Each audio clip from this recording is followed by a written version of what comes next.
far from here, just east, a number of miles, is the town of North Platte, Nebraska. Anybody know North Platte, Nebraska? You've been there. North Platte's out there.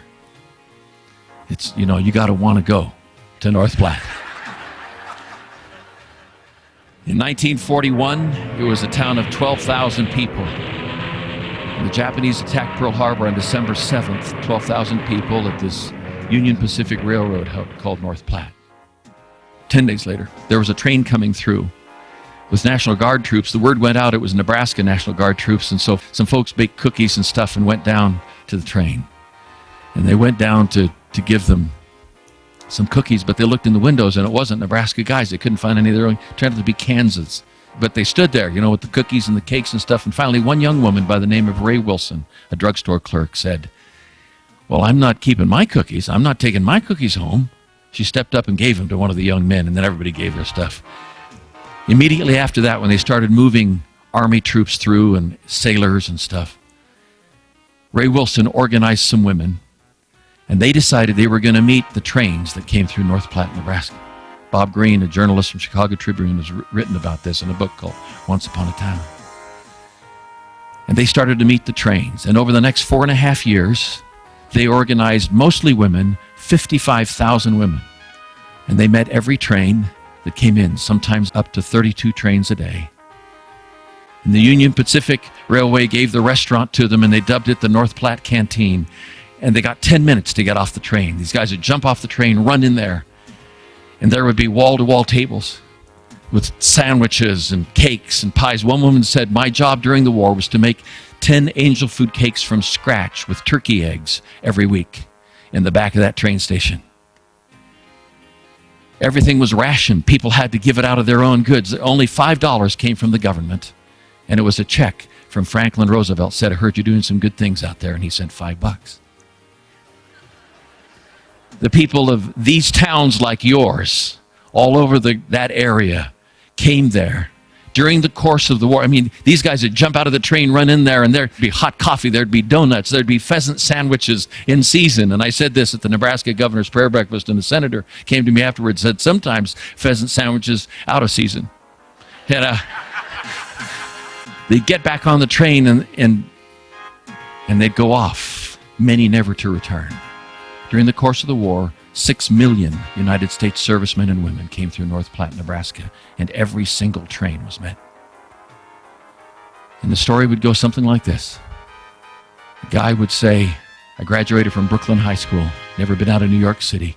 Went down and signed up on Monday. They put me on a train going west. I rode for 3 days and nights, sitting up, eating K rations, not taking a shower. And somebody in the middle of the night said, 'North Platte, Nebraska, next stop.' Never heard of North Platte, Nebraska. Jumped off the train, ran into a place, and I saw girls who looked like my sisters and my cousins, and women who looked like my aunts and my mom. And they had all this food, and they gave it to us. And when we left, they hugged us, and they said, 'Sailor, we're praying for you. God bless you.' And we get back on the train, scared out of our minds, not knowing where we were going, not knowing if we'd ever come back. But when we went into that place for 10 minutes, something went away. We got back on the train and we went on. And in the middle of the night in France, with mortars coming down, when there was a lull in the fighting, a voice would come out of the darkness saying, 'Wouldn't it be great to be back in North Platte for 5 minutes?' Because love chases away fear." And when Bob Greene interviewed these guys, they'd start crying. 85-year-old guys start crying. Say, "What are you crying for?" He said, "Because here I was, an 18-year-old kid, scared to death.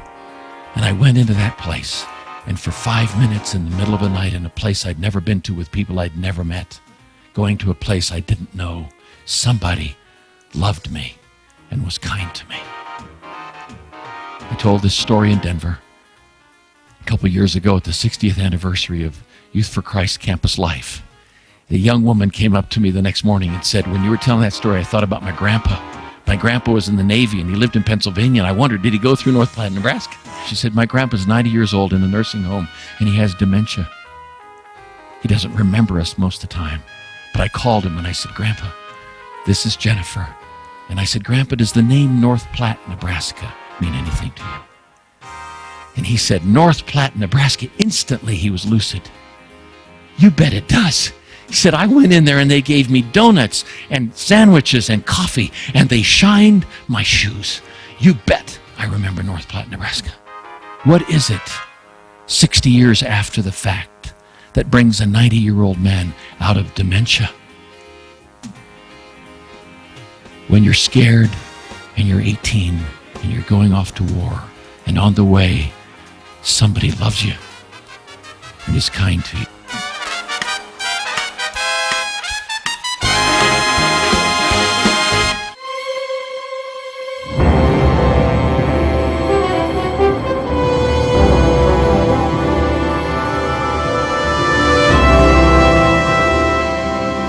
America's military services, facing the awesome effects of yet another war, are being deployed even as this video plays.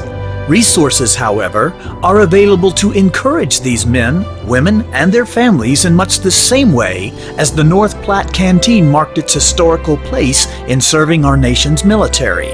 These men and women of the armed forces will step upon treacherous soil that will leave them with questionable futures as to their welfare and their return to home and family. But military ministry, just like North Platte, is there to give them the encouragement, love, and support in the difficult times ahead.